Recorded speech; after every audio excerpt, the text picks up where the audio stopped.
rapidement présenter notre frère Mustapha.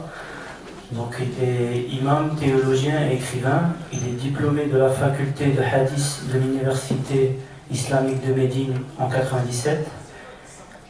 Il a travaillé pendant 16 ans en tant qu'imam et conseiller religieux au Centre islamique et culturel de Belgique, la Grande Mosquée de Bruxelles. Il a été précédemment membre du Conseil des théologiens des musulmans de Belgique et du Conseil belge des leaders religieux. Il est chargé du sermon du vendredi dans 2 grandes mosquées de Bruxelles. Il est acteur et enseignant de théologie dans les milieux associatifs musulmans bruxellois. Il travaille actuellement en tant qu'écrivain et directeur adjoint au sein d'une maison d'édition musulmane bruxelloise dénommée El Hadith. Il est auteur de plusieurs articles et de 2 ouvrages, L'humilité dans la prière et le jeûne de Ramadan, éthique et préceptes. D'autres projets d'écriture sont en cours de préparation et il préside et anime depuis 2009 un cercle de lecture et de réflexion. Donc voilà pour Inch'Allah, cette présentation. J'espère que j'ai rien oublié. Voilà. Donc juste pour la présentation de la conférence, ça va durer 45 minutes à peu près. Et il y aura une demi-heure de questions-réponses, soit par papier ou stylo, soit par micro, Inch'Allah. Juste pour les questions, il faudrait qu'elles soient centrées uniquement sur notre sujet. Donc le thème c'est les artisans du changement. Voilà, donc je ne vais pas garder le micro plus longtemps, je laisse la place au shir. Salam alaikum.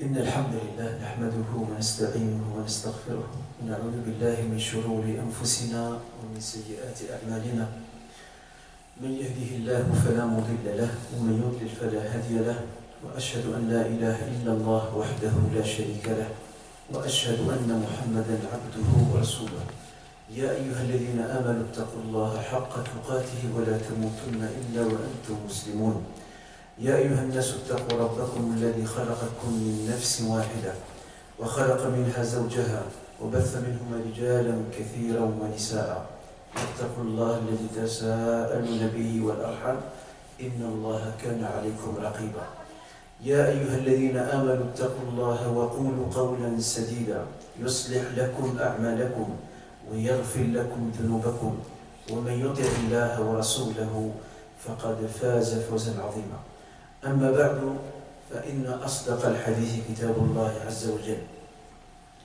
وخير الهدي هدي محمد صلى الله عليه وآله وسلم وشر الأمور محدثاتها وكل محدثة بدعة وكل بدعة ضلالة وكل ضلالة في النار.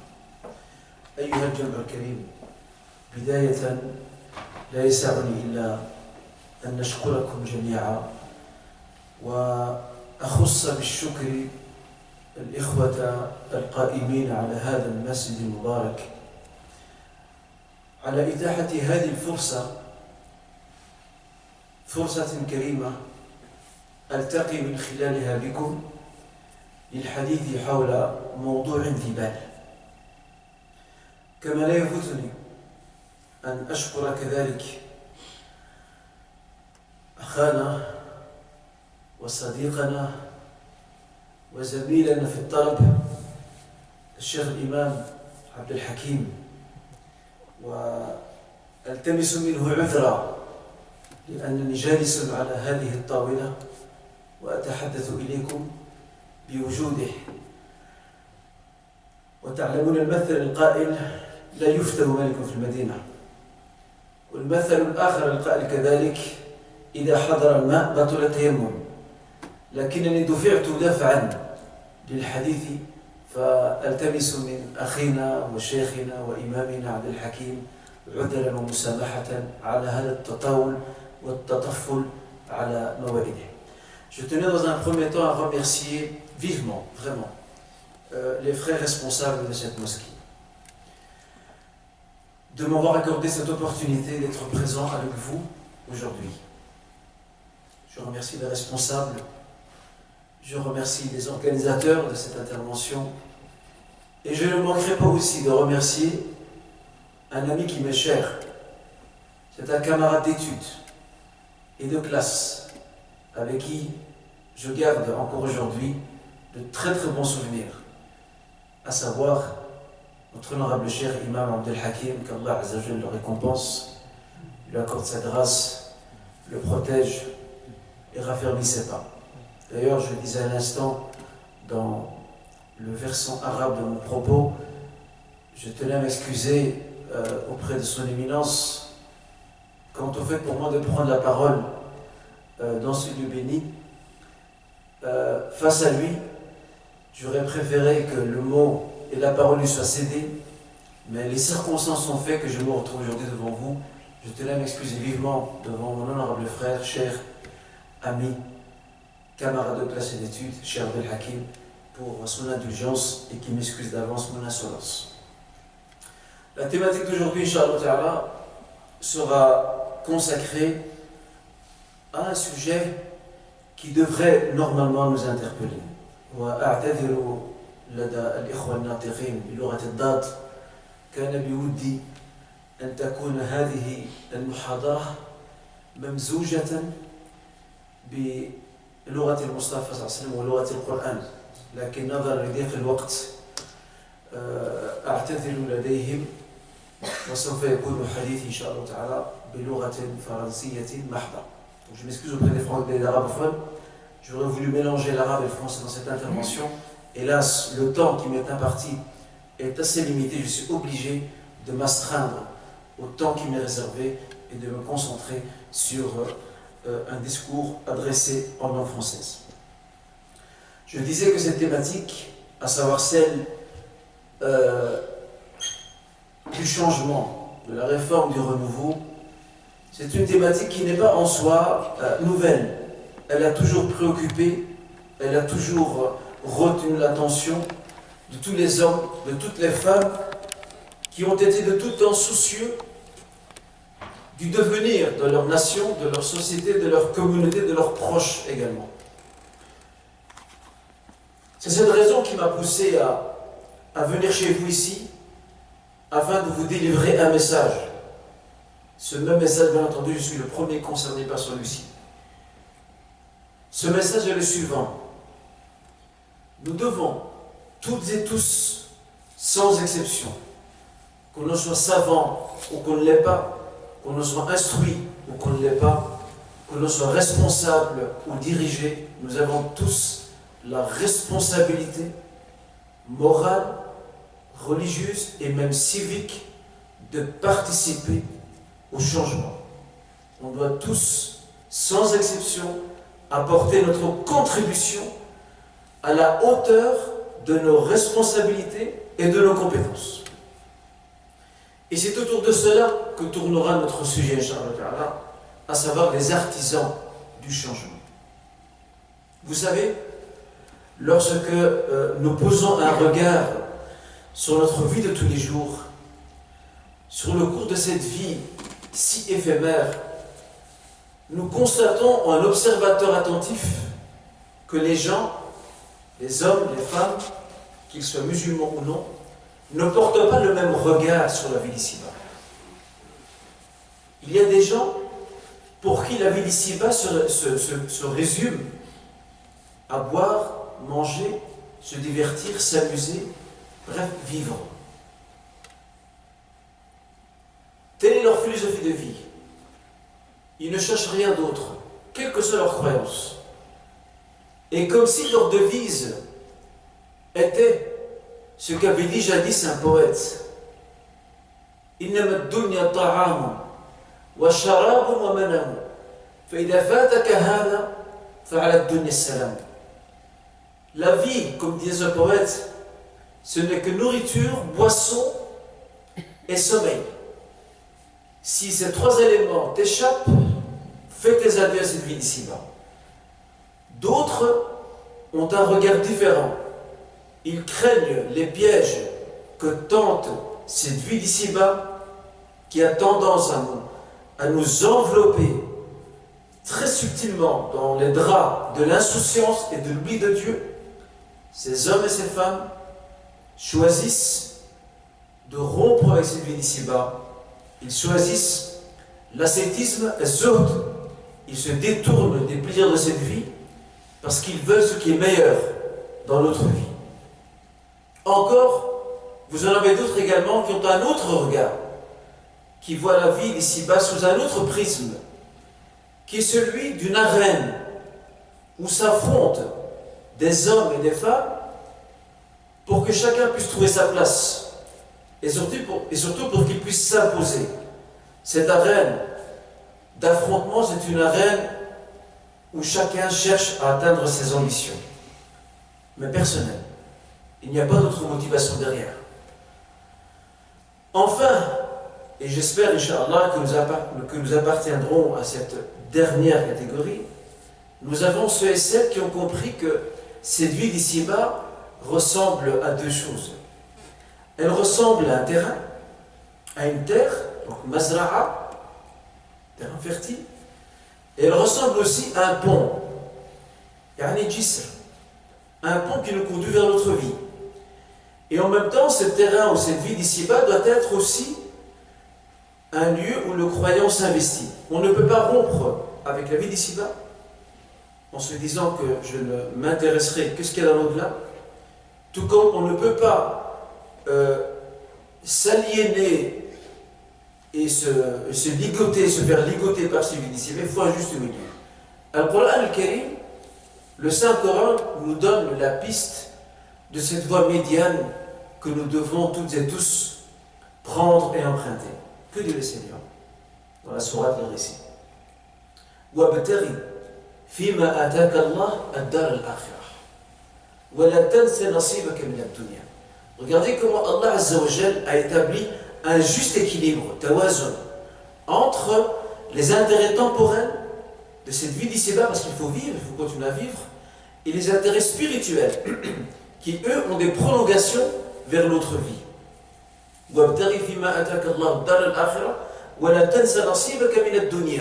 Souhaite parce que Dieu t'a donné la vie d'ici-bas, mais n'oublie pas ta part dans l'au-delà. Ou plutôt, recherche parce que Dieu t'a donné, recherche par dans l'au-delà, mais n'oublie pas ta part dans cette vie d'ici-bas. Pardon pour l'inversion. Cette philosophie médiane coranique doit être la nôtre aujourd'hui. Vous savez, il y a deux types de personnes. Il y a celles et ceux qui viennent dans cette vie et qui s'en vont de celle-ci comme ils y sont venus. Ils ne laissent derrière eux aucune trace, aussi minime soit-elle. Et puis vous avez ceux et celles qui viennent dans cette vie d'ici-bas, mais qui laissent derrière eux des traces indélébiles, quelle qu'en soit la teneur et la valeur. Chers frères et sœurs, honorable assemblée, ceci dit, nous avons compris maintenant de ce premier point que je viens de partager avec vous, que nous devons avoir une vision médiane par rapport à cette vie d'ici-bas. Être croyant, être pratiquant, être religieux, n'empêche pas de s'investir dans l'espace communautaire et sociétal. Il n'y a pas d'antinomie entre les deux. Cette antinomie n'existe que dans l'esprit de gens qui quelquefois choisissent très facilement la rupture et quelquefois l'oisiveté.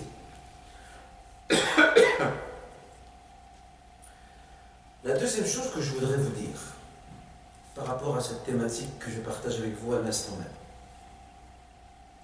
c'est que la vie est courte. Je pense que personne parmi nous ne peut contester cette évidence. La vie est très courte. Et les clés de la vie ne sont pas entre nos mains. Personne parmi nous ici ne peut garantir son lendemain. On ne sait pas ce qu'il y aura demain. On ne sait pas ce qu'il y aura ce soir. On ne sait pas ce qui se passera ou se produira durant cette nuit. Nous n'en savons rien. Nous gardons confiance en Dieu et nous devons réfléchir quant à notre rôle réel dans cette vie. Et c'est pour cette raison que la vie d'ici-bas vous avez deux paramètres ou deux angles de vue possibles. Le premier angle de vue de notre vie d'ici-bas, c'est de la voir dans sa longueur. Et l'autre angle de vue, c'est dans sa largeur. Dans sa longueur, c'est notre espérance de vie. Combien allons-nous vivre? Il y a des gens qui vivent 100 ans. Combien même ceux-ci aujourd'hui sont de plus en plus rares. D'autres vivent 90 ans, 70 ans, plus ou moins. Et nous gardons à l'esprit, bien entendu, la parole prophétique dans laquelle le messager sur la scène disait l'espérance de vie de ma communauté se situe entre, donc il nous donne une fourchette moyenne, entre 60 ans et 70 ans. D'accord? Donc on doit garder ça à l'esprit. En revanche, ce qui est intéressant, c'est de s'intéresser à l'autre angle de vue qui est de voir la vie en largeur. Nous, on a l'habitude de la voir en longueur. On a 50 ans et on regarde derrière nous. 50 ans. On a 60 ans et on regarde derrière nous. Ou peut-être un peu devant nous. Mais rares sont ceux et celles qui regardent en largeur. Et que veut dire voir cette vie d'ici-bas en largeur? Cela signifie tout simplement de voir qu'est-ce que je peux faire durant cette durée de vie qui m'est impartie. Comment je peux la remplir? Comment je peux multiplier, amplifier ce temps qui m'est accordé, aussi minime soit-il? Et c'est ici que la question est pertinente pour nous aujourd'hui. Et c'est dans ce sens-là qu'il faut comprendre cette thématique, les artisans du changement. Parce que souvent dans l'histoire universelle et l'histoire musulmane, les grands artisans du changement, ce sont des gens qui généralement n'ont pas vécu très longtemps. Mais en peu de temps, elles ont fait d'énormes choses. Eh bien, ces choses énormes et nombreuses qu'elles ont faites, il faut pouvoir les voir et les observer dans la largeur du temps. D'accord? Regardez par exemple l'imam Shafi'i, Mohammed ibn Idriss al-Shafi'i. Il est décédé à 53 ans. Et il a laissé derrière lui un savoir immense, une école juridique, un patrimoine religieux, dont une grande partie il a écrit de sa plume en un temps très court. L'imam al-Nawawi, décédé à 46 ans. C'est quoi 46 ans? Certains parmi nous à 46 ans, ils ont le syndrome de l'adolescence. À 46 ans, 45 ans. Il veut revenir en arrière. Il dit, je ne suis pas amusé de mon adolescence, je voudrais bien en profiter maintenant. J'ai 45 ans, je vais peut-être approcher la cinquantaine, après ce sera le début de la vieillesse, c'est maintenant ou jamais. Eux, Nawawi, lorsqu'il décède à 46 ans, il a laissé derrière lui une immense bibliothèque, écrite de sa main, en très peu de temps. Un monarque juste de l'histoire de l'islam. Quelqu'un qui est entré, non pas dans la légende, mais il est entré dans la galerie des grands de cette Ummah. Omar ibn Abdel Aziz, que vous connaissez certainement. Le règne de Omar ibn Abdel Aziz fut très court. On l'estime à 33 mois. Et en 33 mois, comme disait si bien le Cheikh Abdel Kish, qu'aujourd'hui décédé, il disait que Omar ibn Abdel Aziz a fait en 33 mois ce qu'un dirigeant n'est pas capable de faire en 33 ans. Il a fait d'immenses réformes, mais en très peu de temps, 33 ans, en 33 mois, pardon. Ce sont ceux-là les vrais artisans du changement. Vous savez pourquoi? Parce qu'ils ont optimalisé le temps qu'ils avaient. Ils l'ont investi. Ils l'ont géré de manière plus que rationnelle pour produire le maximum et pour laisser une trace derrière eux. Alors que d'autres ont choisi l'oisiveté, ont choisi de renvoyer leurs affaires au lendemain, à des lendemains incertains, ou des lendemains sur lesquels ils n'ont aucune emprise. Ils veulent s'amuser, se divertir, ils veulent jouir des plaisirs de cette vie, mais ils oublient Ils oublient si souvent la parole divine suivante. وَمَا الْحَيَاةُ الدُّنْيَا إِلَّا مَتَاعُ الْغُرُورِ. La vie d'ici-bas n'est qu'un plaisir illusoire. Ils oublient ça. Et regardez le messager Mohammed sallallahu alayhi wa sallam. Combien a duré sa mission? Elle n'a duré que 23 ans. Et regardez quel changement énorme, quelle révolution en 23 ans il a accompli. Il a transformé toute une société. Même plus, il a bâti, il a détruit une société pour la reconstruire de nouveau. Il a formé un homme nouveau. Ce que des réformateurs dans l'histoire de l'humanité ont pris du temps et quelquefois les fruits de leurs réformes, ils ne les ont jamais vus. Leurs réformes se sont poursuivies ou arrêtées après leur vie. Le prophète sallam en 23 ans, il a transformé l'Arabie, il a transformé la région, il a transformé le monde dans son entièreté. C'est très peu 23 ans. Et c'est pour cela que j'insiste sur cette notion de voir la vie dans sa largeur. Et pas dans sa longueur. Il ne faut pas se préoccuper de combien de temps on va vivre, ce n'est pas le plus important. C'est une fausse question. Et le problème, nous qui vivons en Occident, on est bon gré et mal gré, nous sommes pris au piège de ces questionnements qui nous perturbent au même titre qu'ils perturbent nos concitoyens non musulmans. La question des pensions. Jusqu'à quand je vais travailler? Que vais-je gagner? Aurais-je une pension suffisante pour terminer le reste de mes jours? Je ne dis pas que ces questions ne sont pas importantes. Mais il est dramatique de voir que même les musulmans centralisent ces questions au point que celles-ci deviennent le curseur de toute leur vie, de ce qu'il leur reste de leur vie. Et en fait, ils font du surplace, ils n'avancent pas. Les jours filent et défilent, mais la largeur de leur vie ne se voit pas. En fait, elle se rétrécit. Alors la vraie question qu'il faut poser, ce n'est pas combien de temps je vais vivre, comment vais-je vivre dans le futur, parce que ce sont des questions qui appartiennent à Dieu. Quand bien même nous sommes invités à mettre tout en œuvre pour vivre mieux et meilleur, c'est certain. Mais la vraie question qu'on doit se poser, c'est que puis-je faire maintenant?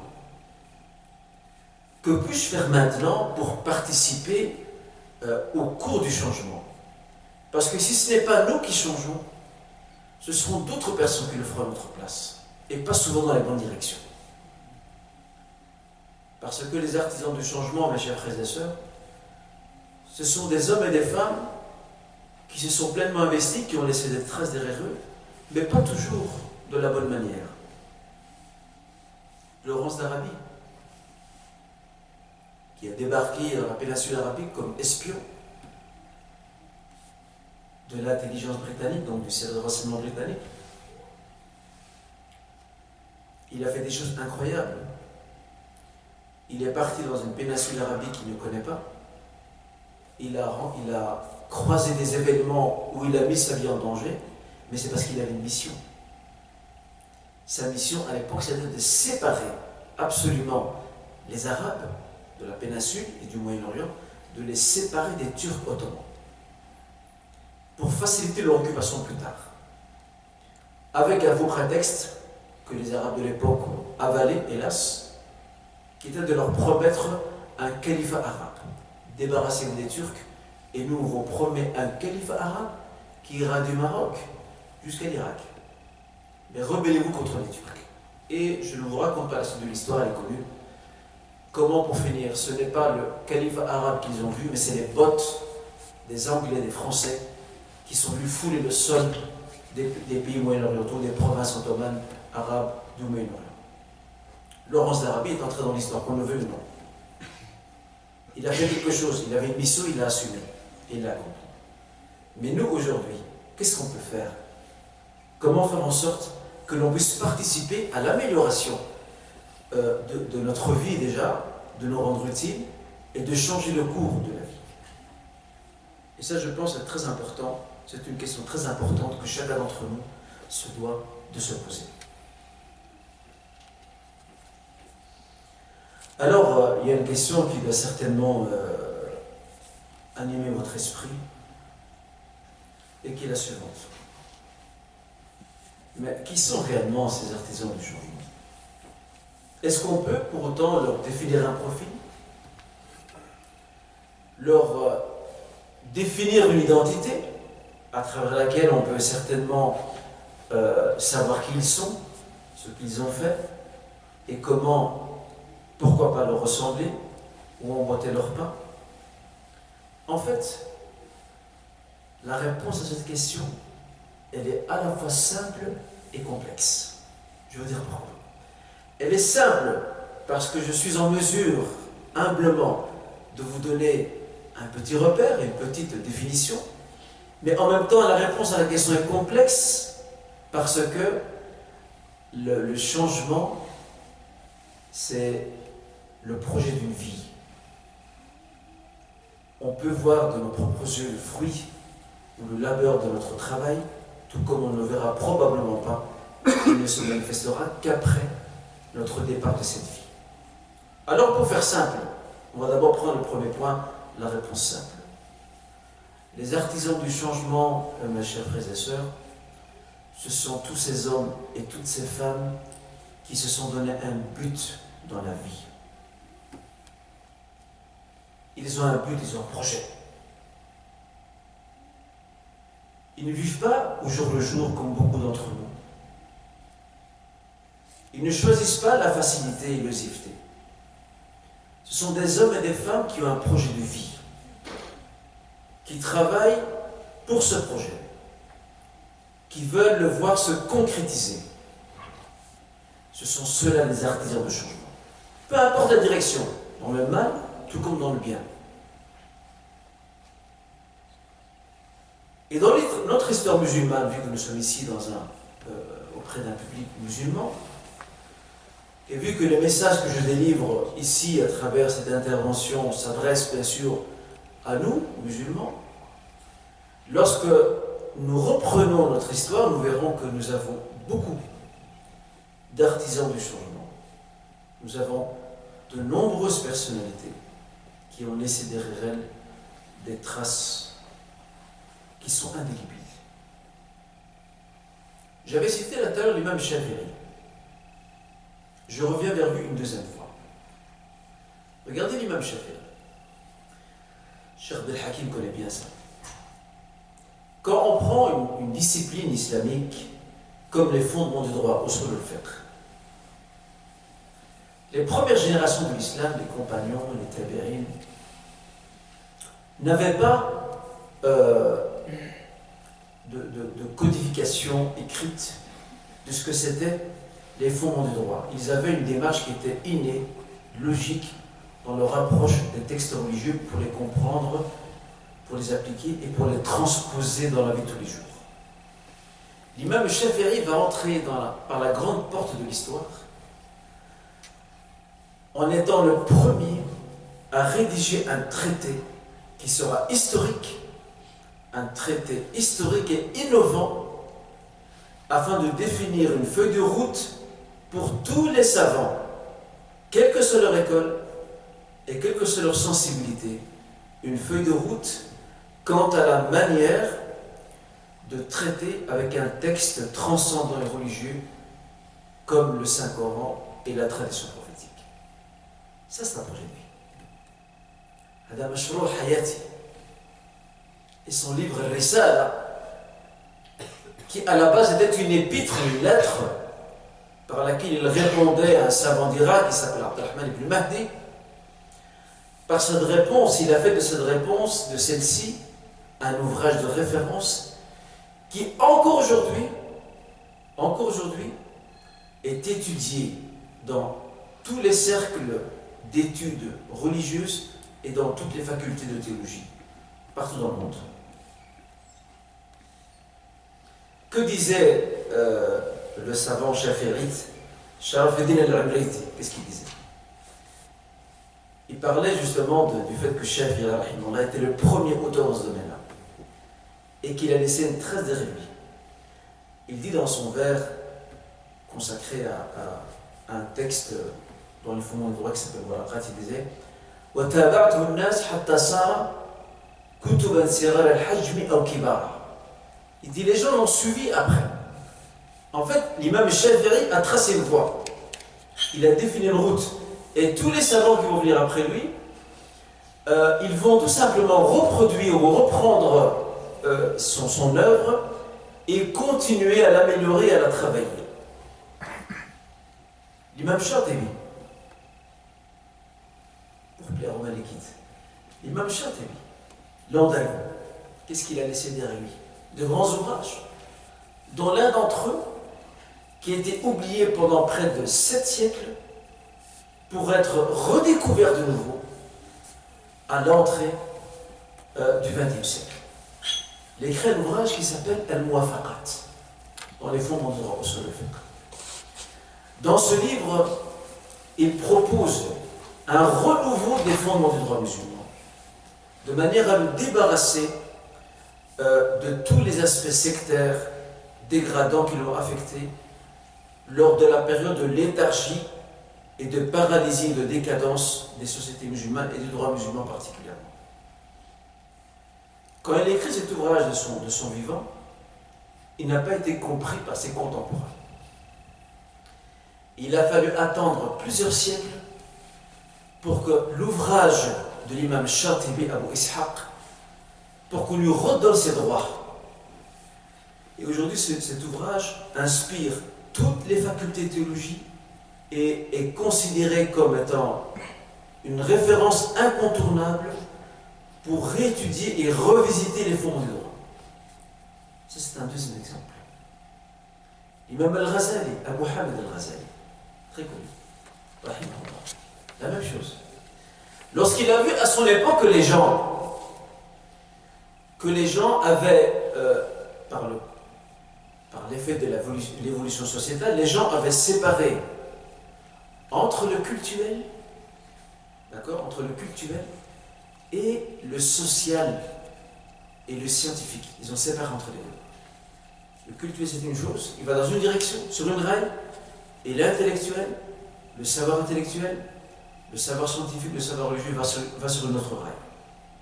Il prit la grande décision d'écrire un ouvrage qui fera parler de lui pendant des siècles jusqu'à aujourd'hui, où il appelle à ce qu'on réconcilie le savoir et l'éducation.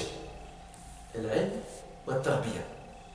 Cet ouvrage, c'est Ihya Ulumuddin, la revivification des sciences religieuses. C'est vrai que certaines thèses qu'il a abordées ont été contredites, ont été contestées, ont été critiquées, c'est certain. Al-Ghazali n'est pas un homme infaillible. Quand bien même, cet ouvrage était un projet novateur pour cette époque. Aujourd'hui, quand on ouvre cet ouvrage, on le lit, mais nous ne sommes pas conscients du contexte dans lequel il est écrit. On perd de vue, si nous étions présents à son époque, probablement nous n'aurions pas compris pourquoi il écrit un ouvrage qui va dans ce sens-là. Lui voulait que les sciences religieuses deviennent des instruments de changement. Pas juste la connaissance théorique qu'on apprend par cœur. Il voulait que ce soit des instruments de changement.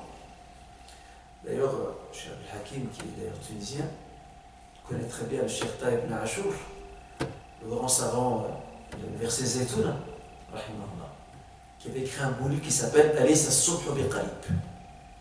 Dans cet ouvrage, le Cheikh Taïb ibn Ashur lui aussi propose une feuille de route.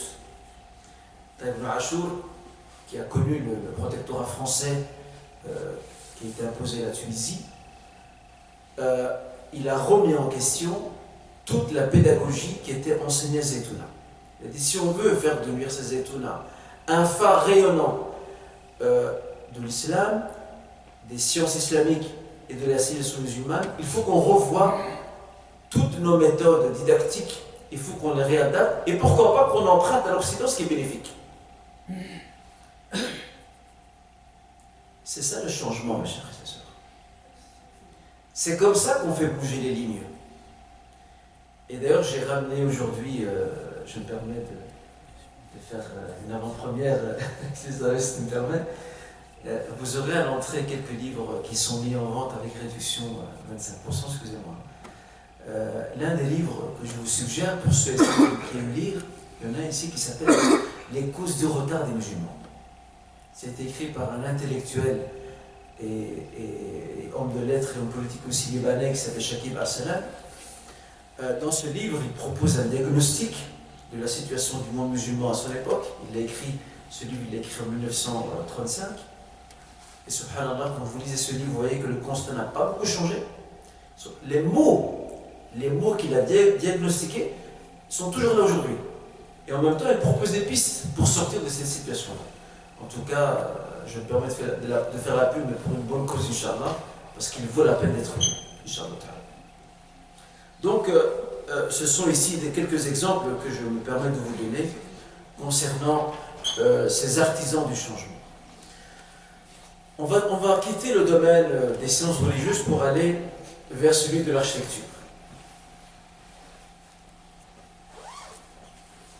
Si tu me permets, Akhi Safir, l'un des livres qui est présent ici, je voudrais l'offrir avec une dédicace bien entendu à celui ou celle parmi vous qui sait me donner le nom de l'un des plus grands architectes de l'Empire ottoman. Si parmi vous quelqu'un sait me donner son nom, oui, Sinan comment? Termine son appellation. Ou son laqab, le titre honorifique qu'il avait. Ça s'appelait Sinan, mais je sais plus. Sinan Bacha.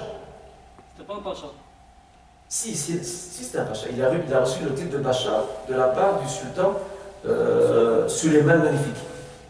Il avait un grade de ministre d'État. Sinan Bacha, tu as combien de livres? Et je me permets de te dire, Chef, quel est ton prénom? Ali.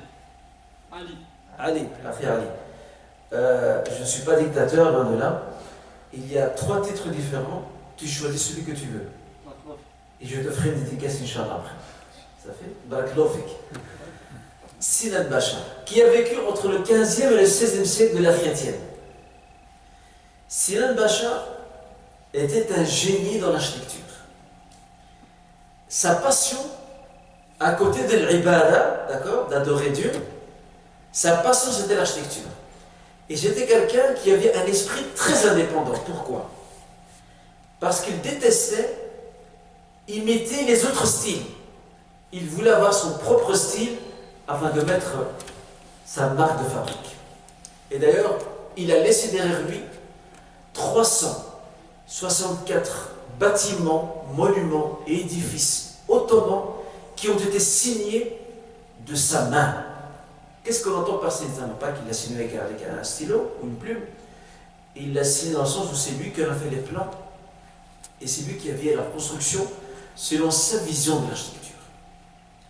Vous avez la mosquée. Qui est déjà parti à Istanbul? Qui est déjà parti à Istanbul parmi vous? Vous connaissez la mosquée Suleymaniya? La mosquée Suleymaniya, c'est Sinan Bacha qui l'a fait construire. Et c'est lui qui a établi les plans. Vous avez aussi la mosquée Selimiya. La mosquée Selimiya, Jamia Selimiya, qui se trouve à Adana, c'est une ville turque. Vous avez d'autres bâtiments également qui sont le fruit de son chef-d'œuvre architectural, où il conjuguait avec talent et éloquence et élégance même entre d'un côté l'art architectural et la profondeur des sens qu'il prêtait à cet art. Dans les Balkans aussi.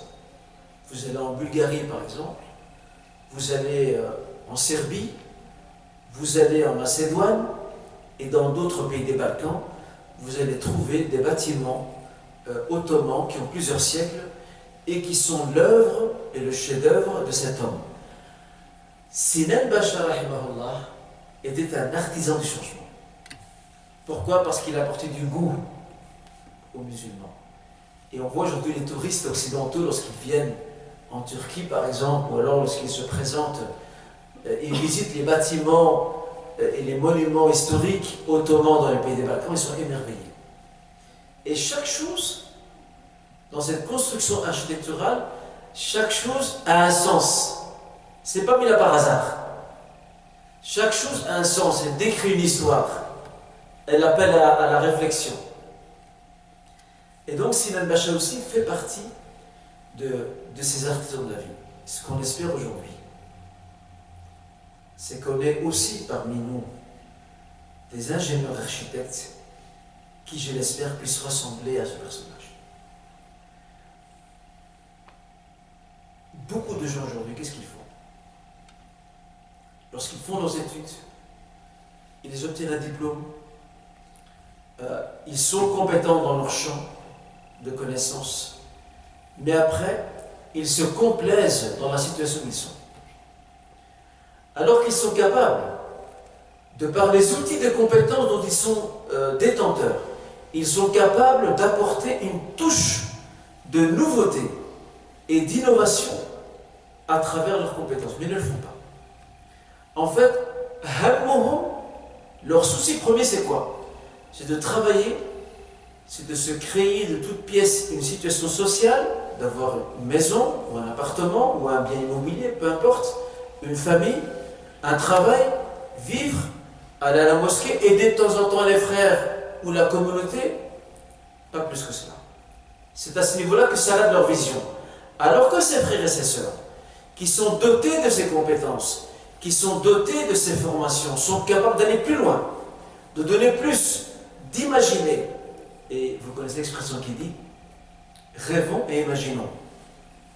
Et l'imagination deviendra réalité. Et c'est ça qu'on veut aujourd'hui, quel que soit le domaine. Parmi aussi les gens qui ont, et là je vais citer des exemples qui ne sont pas musulmans, encore plus larges, parce que c'est des leçons à tirer de leur vie.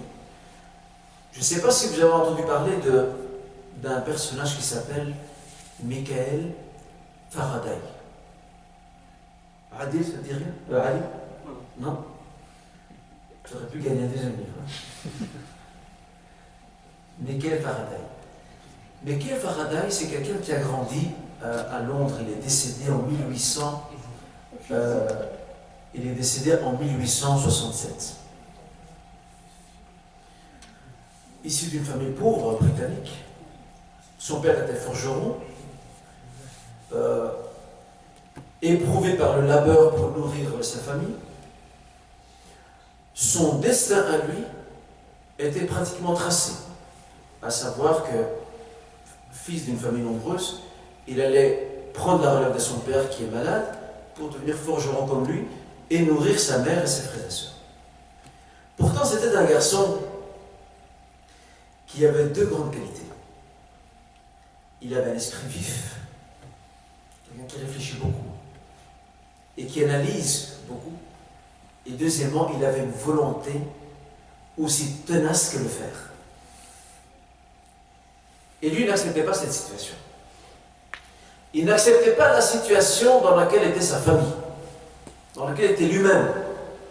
Il n'acceptait pas le statu quo social. Il ne pouvait pas l'admettre. Qu'est-ce qu'il va faire? Il va commencer à déambuler dans les bibliothèques de Londres, alors qu'il sait à peine lire et écrire. Il va faire un effort à côté des tâches à travers lesquelles il aide son père. Il va faire un effort pour améliorer son écriture, pour améliorer sa connaissance littérature britannique de base. Et ensuite, il va commencer petit à petit à s'intéresser à tout ce qui dépasse la nature, tout ce qui n'est pas visible à l'œil nu. Et voilà qu'il découvre un domaine qui lui est tout à fait étranger, c'est l'électricité. À la cage de Faraday, c'est ça? Pardon? La cage de Faraday, non? Exactement. Ah, c'est ça. Tu auras aussi le ramener. Quel est ton prénom? Zakaria. Zakaria, tu choisis le livre que tu veux. D'accord. À l'Arsen. Avec une dédicace à la clé obligée. Je laisserai Safir, Inch'Allah, gérer tout ça, Inch'Allah. Faraday va commencer à suivre les conférences données par un scientifique londonien. Il va aller lire et bouquiner dans certaines bibliothèques de Londres. Je vous résume parce que l'histoire est assez longue, mais là où je veux en venir, c'est que c'est quelqu'un qui va se former très rapidement. Pourquoi? Parce qu'il y donne de son temps, il a un esprit vif, et troisièmement, il a de la volonté. Et la volonté, c'est ce qui manque à notre jeunesse aujourd'hui. Vraiment. La volonté, l'ambition et la volonté surtout de se dépasser. Par exemple, tu peux aller jusque-là, tu es capable. Mais en fait, si tu t'entraînes, tu peux aller jusque-là. Mais toi, tu choisis et tu préfères t'arrêter à ce niveau-ci.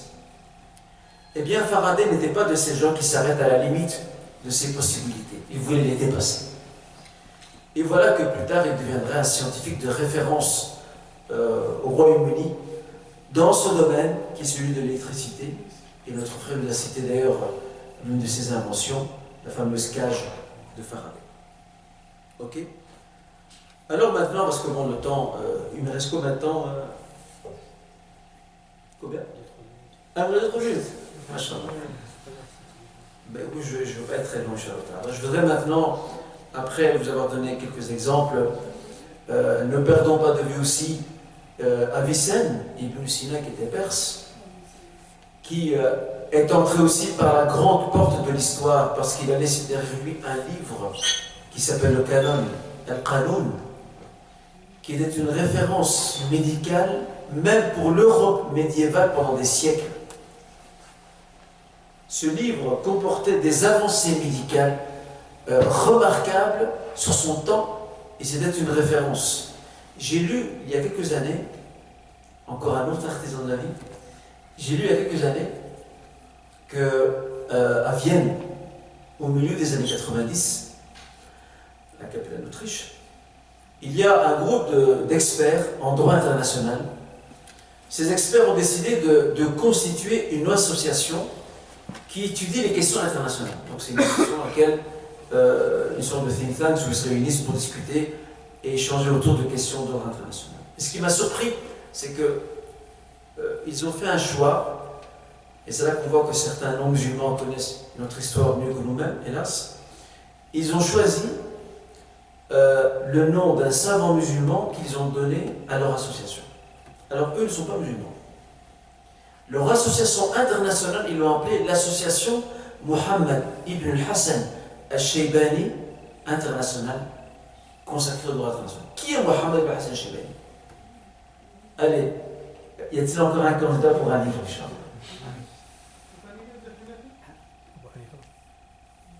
L'élève de Boukhari. Ah, à qui je donne qui était le premier oui? L'élève de Mohanifa. Cher frère. Excusez-moi. Hein? L'élève de Mohanifa, exactement, avec Abu Youssouf, Yaqub ibn Ibrahim et Zofar et bien d'autres. Mohammed ibn Hassan al-Shaybani, je ne sais pas si vous le savez, ce grand disciple de l'imam Abu Hanifa, il est considéré comme l'un des pères fondateurs du droit international. Al-Qanoun al-Dawli. Aujourd'hui, on croit que le droit international, c'est l'Europe, c'est les États-Unis qui l'ont inventé. Les savants musulmans avaient de l'avance. Et il a écrit un livre qui s'appelle Kitab al-Sayr, qui, je pense, il a été traduit en français. Dans ce livre, il pose les fondations ou les actes fondateurs du droit international en s'inspirant de quoi? Il s'inspire du Saint-Coran, Coran al-Karim, ensuite de la biographie prophétique, et puis il fait aussi appel également à la politique, à la politique religieuse menée par les califes bien guidés, al-Khulafa al-Rashidun. C'était ça son point de départ. Lui, c'est un artisan du changement. Parce que son ouvrage a été étudié, et réétudié, et repensé, et réécrit, et commenté par des musulmans et des non-musulmans. Qui aurait pu imaginer que cet ouvrage qu'il écrit ferait encore aujourd'hui parler de lui, dans un domaine aussi sensible que celui régissant les rapports entre nations, en temps de paix et en temps de guerre? Personnage à découvrir. Maintenant, Inch'Allah, parce que bon, je ne vais pas abuser de la gentillesse de Safir, qui m'a dit que je n'avais droit qu'à 2-3 minutes avec une extension possible. Mais bon, l'extension, il ne faut pas non plus. Les Arabes, c'est connu, hein, tu sais, prends tes bras. Je ne veux pas trop. Tu disais, Javier? Si je gagne un livre, c'est ça. Ah, alors là, maintenant, il y a la tractation. Notre honorable Safedi, s'il me donne 5 minutes en plus, il veut gagner un livre. Eh ben, le livre, je te le donne, il n'y a pas de problème. Ok, je me rappelle un peu à qui je donne des livres ici. On a le frère là-bas, comment ça s'appelle le frère Hassan, on a Zakaria, on a Ali et Safedi. Eh bien, vous choisissez les livres que vous voulez, les frères. Si Hassan, tu choisis le livre que tu veux. Il y a 3 titres. Ah. C'est ce qu'on appelle être gourmand. Je voudrais maintenant, Inch'Allah, si vous voulez bien, avancer plus vite dans mon intervention, au vu des 5 minutes généreuses que m'a offert et donné mon frère Safir. Je voudrais, Inch'Allah, maintenant poser la question suivante. Comment puis-je, et c'est la conclusion de mon intervention, Inch'Allah, comment aujourd'hui, moi, au XXIe siècle, au XVe siècle de l'Hégire, comment moi puis-je à mon tour devenir un artisan de changement à mon niveau, à ma hauteur et selon mes compétences? La première chose, c'est que chacun d'entre nous doit réfléchir. Il doit réfléchir à un projet qu'il pourrait construire, sur lequel il pourrait travailler afin qu'il le laisse derrière lui, sous forme de sadaqa jariya. Aujourd'hui, on croit que la sadaqa jariya, c'est juste de laisser quelques deniers dans une caisse. Ça fait partie de la sadaqa jariya. Mais il y a aussi un autre type d'aumône qui se perpétue, c'est lorsque vous laissez un projet qui est bénéfique pour votre communauté et pour votre société.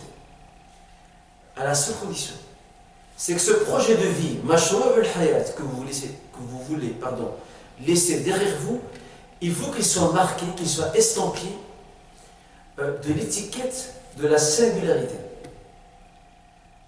Ne pas reproduire ce que tout le monde fait. Et ça, nous, Masha'Allah, les musulmans, nous sommes des champions là-dedans.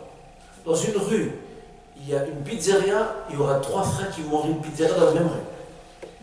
Il y a un coiffeur, il y a 3 coiffeurs dans la même rue.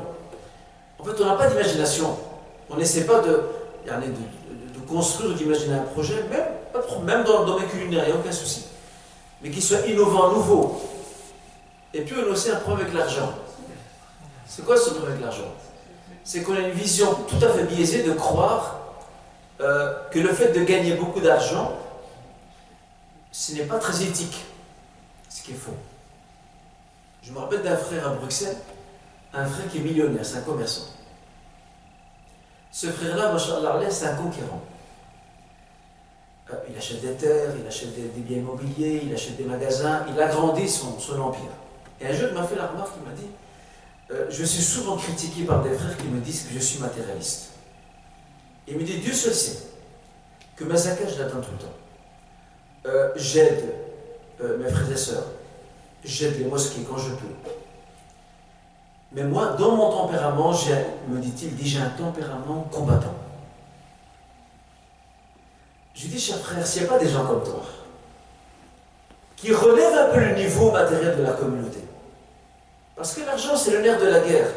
Abdurrahman bin Aouf, le compagnon sahabi, qui était commerçant, qui était un Mekwa commerçant, ou un commerçant Mekwa, lorsqu'il est venu à Médine, il était impatient, alors qu'il n'avait pas un denier, pas un franc. Il était impatient de reconstruire sa fortune pour travailler la Oumma. Et son expression est devenue légendaire. Il a dit à un compagnon médinois, il a dit, de l'ouni à la souk de Médine. Indiquez-moi où se trouve le marché de Médine. Et très vite, il a reconstitué sa fortune. Il a rebâti son empire financier. Et il a participé à la marche de l'islam et de son histoire à Médine et en dehors de Médine. Voilà cette image complètement biaisée de croire que être riche ou être aisé matériellement, c'est mauvais. C'est mauvais à partir du moment où on devient égoïste, à partir du moment où le dîne, on le délaisse, à partir du moment où notre vision, elle est essentiellement focalisée sur ce vide ici-bas, sans la porter vers l'au-delà. Là, effectivement, c'est contre-productif. Mais si tu travailles avec un projet, quand bien même il te rapporte beaucoup d'argent, mais tu sais qu'à travers celui-ci, tu sers ta société, tu sers ta communauté, tu es un élément fort et constructif, ça c'est un projet de changement. Et tu es, sans aucun doute, un artisan du changement. Donc faites attention à ce décret-là, l'estampillé de la singularité. Regardez en Arabie, à l'époque prophétique, et même avant lui, avant le Messie sallallahu alayhi wa sallam. Qui a dit au prophète sallallahu alayhi wa sallam, l'enceinte de l'Égypte, lorsque les tribus arabes païennes, inspirées en cela par les Mécois, ont constitué une large coalition pour venir attaquer Médine, la fameuse bataille des Coalisés, Marakatul Ahzab. Qui a dit au messager sallallahu alayhi wa sallam de creuser un fossé devant la ville pour les empêcher d'approcher? C'est même fait ici.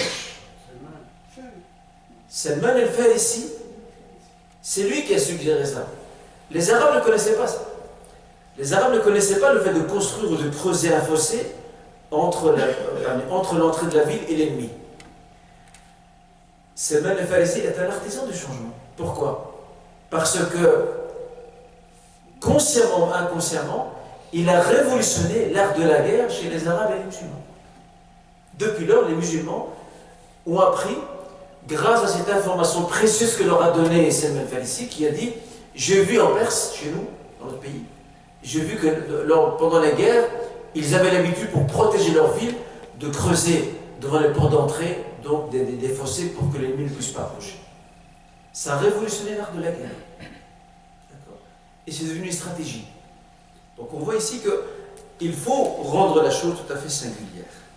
L'imam Malik, lorsqu'il a écrit son livre Al-Muwatta, son recueil de hadith, au sujet duquel l'imam Shafi'i disait: je ne connais pas de livre aussi sûr, après le Coran bien sûr, sous ce ciel qui nous couvre, que ce livre-là. Bien sûr, il l'a dit avant l'apparition de Bukhari Muslim. L'imam Malik, qu'est-ce qu'on lui dit à son époque? Comment peux-tu écrire un livre alors que d'autres ont fait la même chose que toi? Il a dit une très belle phrase, et c'est le point suivant de mon intervention, Inch'Allah. Il a dit: Ma kana lillahi baqi. Ce qui est fait pour Dieu restera. Et faites attention, ce propos qu'il a tenu ne parlait pas de son livre. Il est trop humble. Il parlait de tous les écrits de tradition prophétique de son époque, signifiant que si Dieu a accordé la sincérité à quelqu'un parmi nous, son œuvre perdurera. Eh bien, sachez que la plupart des recueils de traditions prophétiques qui avaient été écrits par ses contemporains ne nous sont jamais parvenus. Le sien, oui. Ça prouve la sincérité profonde. Et son livre, c'était une révolution dans le domaine de l'écriture ou de la compilation de la tradition prophétique. Chose très importante. La sincérité, on vient d'en parler, fondamentale. Ma kana lillah dama tasal ou ma kana li ghayri lillah inqata'a wa infasal. Ce qui est pour Dieu dure et continue, ce qui n'est pas pour lui s'interrompt avec le temps. Être organisé aussi. Je vais aller vite. Inch'Allah. Maintenant, ça ne parle plus. Hein. Depuis qu'il m'a accordé les minutes, il sait qu'il y a un livre à la clé avec une dédicace, il parle plus, c'est bon. J'ai réussi à l'acheter. Avec l'obligation. Je m'en ai acheté. Pour la bonne cause, Inch'Allah. Être organisé. Et ça, Tartit ou Tandim, c'est apparemment c'est une chose sur laquelle on n'est pas encore assez habitué. On aime bien le fondament. On aime le désordre. Et si quelqu'un est trop organisé, on le regarde avec beaucoup de dédain. Ou on le considère comme étant hautain.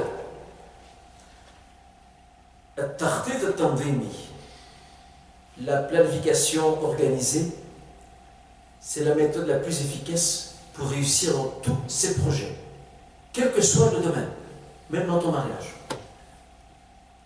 Même dans ton mariage, dans tes études, tu dois être un planificateur. Et c'est ce qui nous manque, cette culture de l'organisation. Moi, j'ai beaucoup voyagé en Asie. Je vois, on dit souvent que les Occidentaux sont bien organisés. Eh bien, croyez-moi, mes chers frères et sœurs, les Asiatiques, ils sont encore plus organisés que les Occidentaux.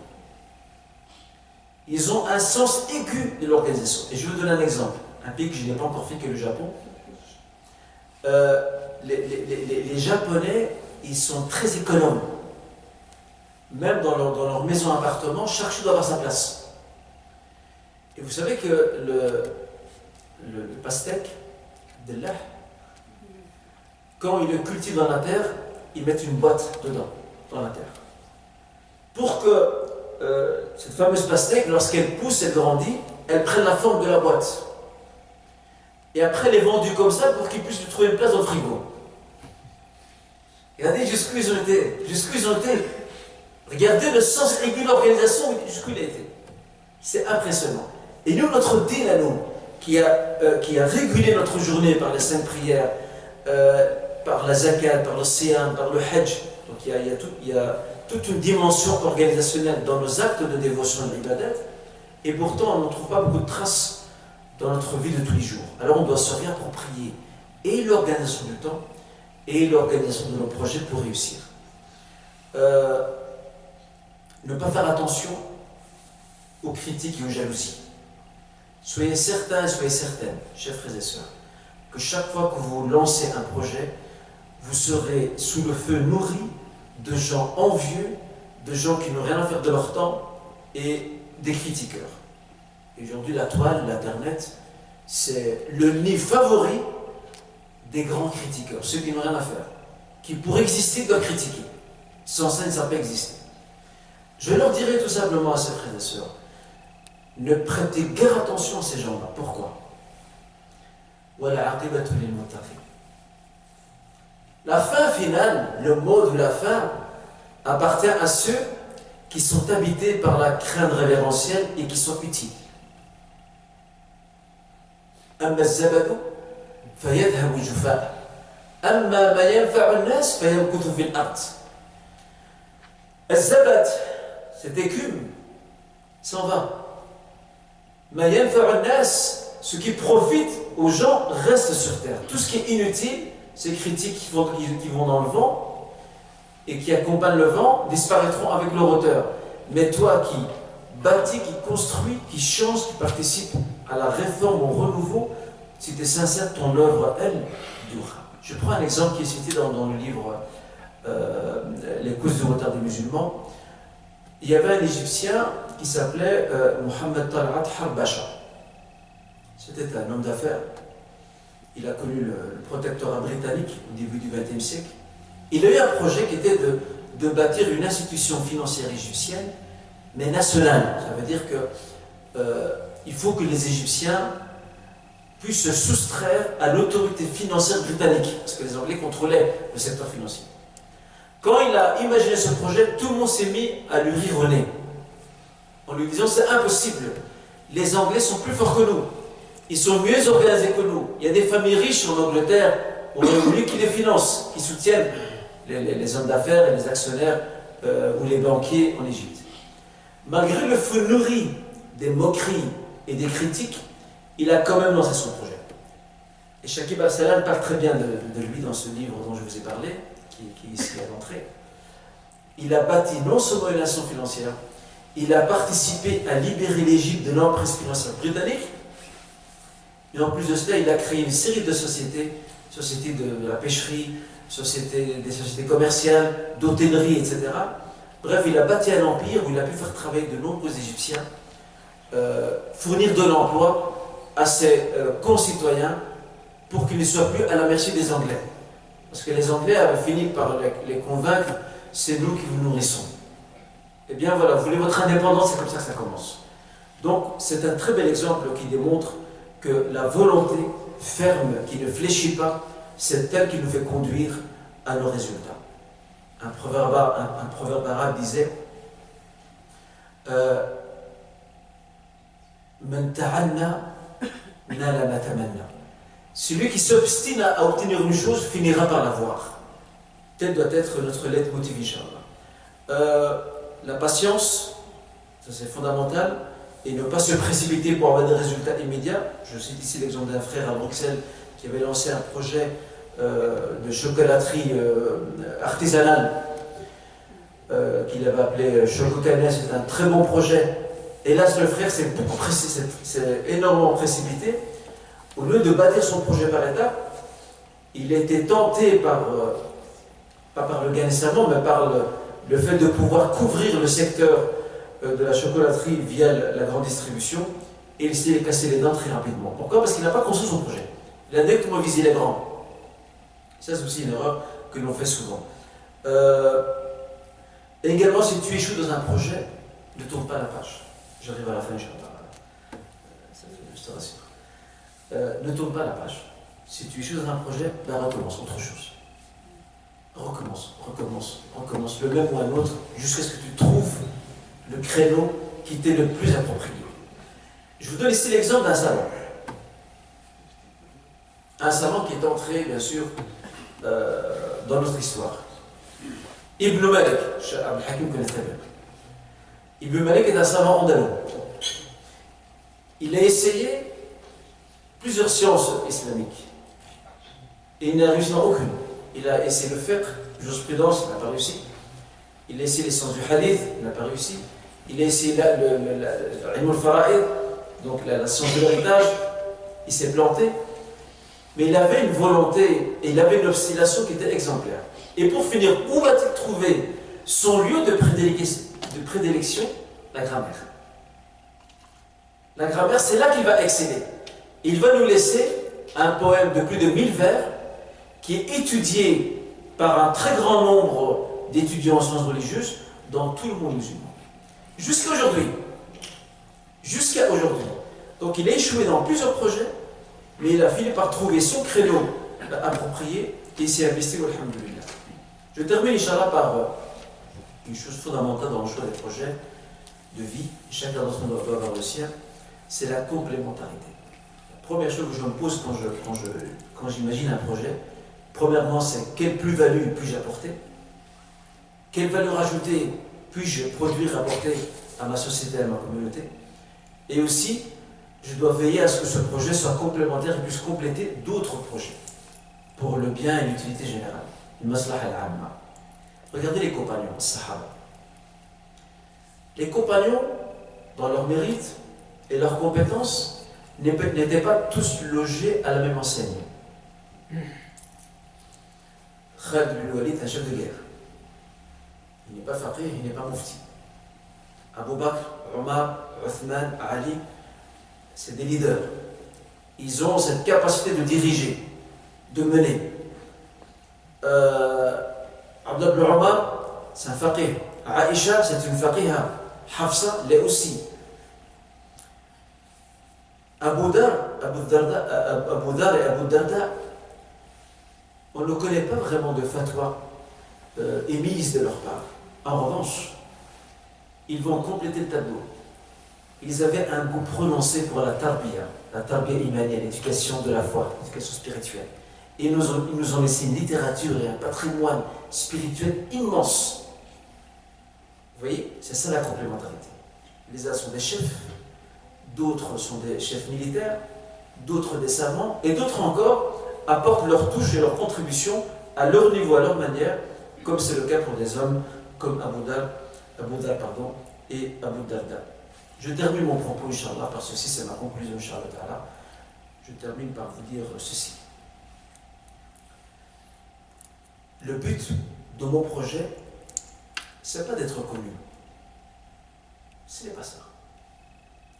Le but de mon projet, c'est de me poser la question, comment puis-je être utile? Comment puis-je m'inscrire dans le mérite al-khayriyya qu'a défini le messager lorsqu'il dit Khayrun nas anfa'uhum lin-nas.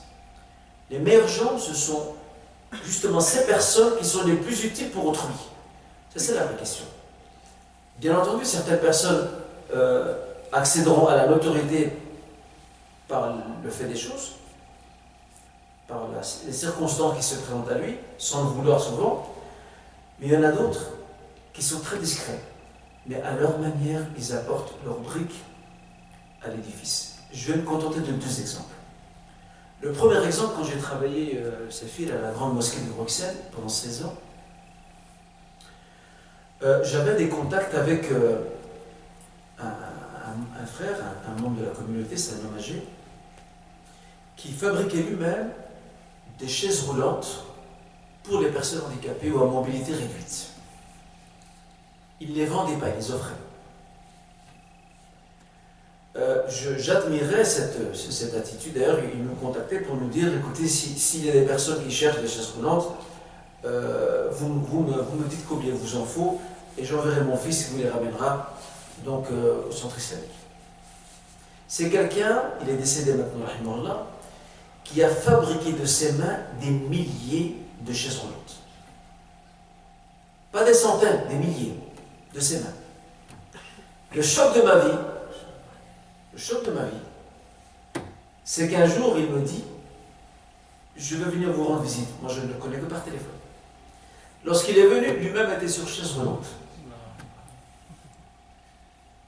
Son handicap, sa mobilité réduite, ne l'a pas empêché de s'inscrire et de devenir à son tour un artisan du changement en améliorant le sort des personnes qui sont frappées d'handicap ou de mobilité réduite, alors que lui-même il l'est. Aujourd'hui, certaines personnes, lorsqu'elles sont handicapées, elles sont déprimées toute leur vie. Elles ne font plus rien. Moi, je connais un frère à qui, alors que le Alami lui a donné un talent dans le dessin. C'est quelqu'un qui vous fait des tableaux, vous lui donnez une image, il vous reproduit le tableau à l'image exacte qui est sur la photo. C'est un don qu'il a, il n'a pas étudié, il n'a pas été aux Beaux-Arts. Et pourtant, c'est quelqu'un qui a eu un accident de travail, et hélas, cette compétence est en train de mourir les éteintes. Pourquoi? Parce que tous les jours, il est déprimé. Parce qu'il a perdu son travail, parce qu'il ne sait plus marcher comme tout le monde. La vie ne s'arrête pas pour autant. La vie continue. Allah t'a donné un talent, utilise-le, quand même tu es sur une chaise. Il y a des gens qui sont sur leur lit. Moi, un frère m'a contacté un jour, c'est un non-voyant. Il m'a dit, je ne sais pas ce qu'il en a entre-temps, il m'a dit, je suis en train de confectionner un programme informatique pour les non-voyants et les malvoyants. Alors que lui-même est non-voyant. Il m'a dit, je suis non-voyant. Regardez, hélas, ce sont des gens qui souvent ont des handicaps, qui font le plus de choses. Et les gens en bonne santé, comment la vie est trompeuse. Et donc, le deuxième exemple, là-dessus je termine, Inch'Allah, c'est celui d'un père de famille que je connais, qui est marié avec une Belge convertie à l'islam. Il a avec elle 10 enfants. Il a 10 enfants, mais Masha'Allah, il a réussi avec brio, lui et sa femme bien sûr, ils ont réussi avec brio l'éducation de leurs enfants. Les 10 enfants ont tous mémorisé, garçons et filles, ont tous mémorisé le Coran, première chose. La hachara, tous garçons et filles. Il a investi financièrement énormément pour l'éducation et l'instruction de ses enfants. Ces 10 enfants sont tous des diplômés. Hada dans la médecine, Hada est ingénieur, Hada est architecte, Hada est dans la fiscalité. Ils sont tous dans un domaine particulier. Et ils réunissent deux choses. Ad-din ou ad-dunya. Ça, ce papa et cette maman, ce sont des artisans du changement. Pourquoi? Parce qu'ils ont fourni à la communauté, à la Ummah, ils ont fourni à la société des individus, des hommes, des femmes, des citoyens et citoyennes qui sont salihés, pieux et qui sont armés d'une connaissance. Ils ont des outils de connaissance par l'entremise desquels ils vont participer au changement de leur société. Alors j'espère, Inch'Allah, mes chers frères et sœurs, qu'à partir de demain, Inch'Allah, à partir de demain, nous nous mettions tous à l'œuvre et nous réfléchissons tous à notre niveau comment puis-je participer au changement en demandant conseil bien sûr à des gens qui sont plus expérimentés que nous en fonction du domaine dans lequel on s'investit. Pour votre patience et votre indulgence. Et une fois de plus, je remercie mon honorable frère Safil pour sa patience légendaire. Et un merci et un barakallahu fikum à vous toutes et tous. Allah yazikum bi khair. Walhamdulillah rabbil alamin. Subhanaka wa bihamdik. Ashhadu an la ilaha illa anta astaghfiruka wa atubu ilayk. Wa sallallahu ala nabiyyina Muhammad wa ala alihi wa sahbihi ajma'in. Walhamdulillah rabbil alamin. Barakallahu fik, Cheikh, pour... Je suis dans les temps, tu m'as dit ça a été vers 20h20 ou un truc comme ça, c'est ça, 20h15, c'est ça? À peu près, 20h15 on avait dit. On va juste passer alors aux questions. Si pour les frères. Donc s'il y a des frères qui ont des questions, il faut juste lever la main.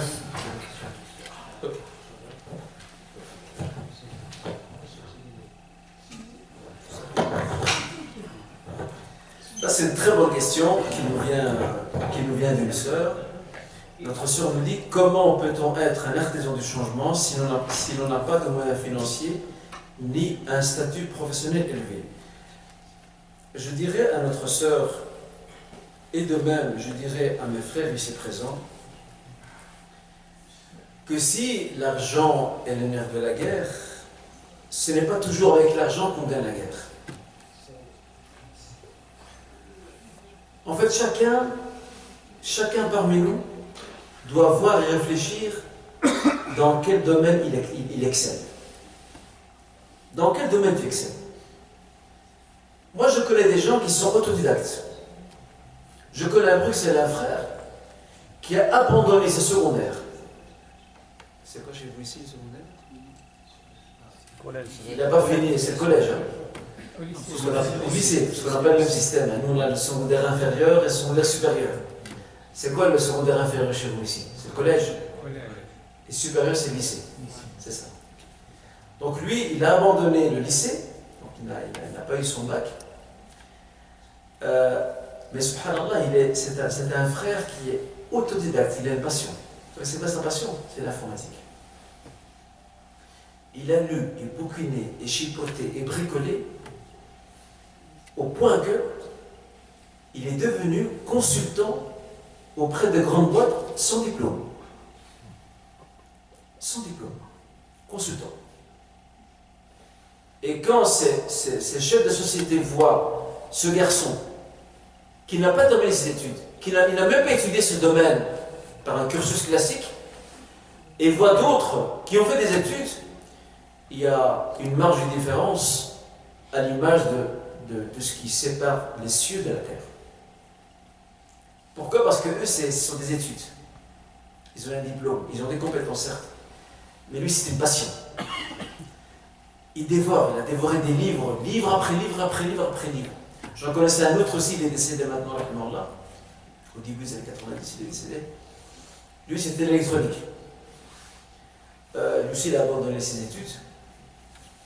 Eh bien, c'est un frère qui a étudié tout seul, en bouquinant, bon, à l'époque, il n'y avait pas l'Internet, en bouquinant, en cherchant, en comparant, en posant des questions à des électroniciens. Il s'est formé tout seul. Il avait une passion enragée pour ce domaine-là, et croyez-moi, mes chers frères et sœurs, il a excellé dans ce domaine. Donc, il ne suffit pas d'avoir nécessairement de l'argent ou d'avoir un statut professionnel élevé. Il suffit que chacun fasse sa propre introspection et voit dans quel domaine il peut participer. Et pourquoi pas même faire des formations. Moi, j'ai un beau-frère, par exemple. J'ai un beau-frère, c'est quelqu'un qui aime beaucoup la mécanique. Et là, il aussi, il a abandonné ses études, le lycée.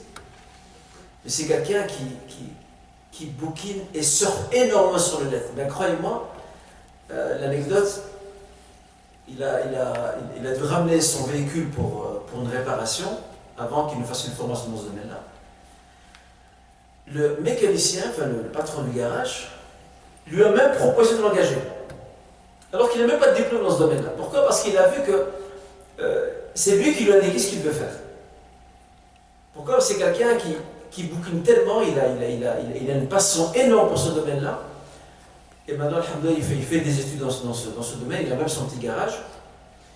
Mais c'était des heures et des heures de sacrifice, de temps, d'énergie, d'argent aussi, parce que bon, il achète des fois des livres et des manuels pour étudier et apprendre. Et le résultat, il est là. Wallah, vous pouvez vous asseoir avec lui, il n'a pas encore son diplôme. Hein. Vous pouvez vous asseoir avec lui, demandez-lui sur n'importe quel défaut que vous avez dans votre moteur, il va faire comme le médecin. Il va vous poser des questions, il va essayer d'établir un diagnostic, et puis il va vous dire c'est pas le problème. En fait, ton problème, normalement, c'est ça, et voilà ce que tu dois faire, et voilà quelle pièce tu dois acheter pour pouvoir résoudre ton problème. Pourquoi? Parce qu'il y a une passion. Il y a une himma, une ambition derrière. Voilà, c'est la réponse à la question. Y a-t-il une autre question? Je ne sais pas s'il y a des questions chez les frères. Chez les frères, sur le même sujet, bien sûr.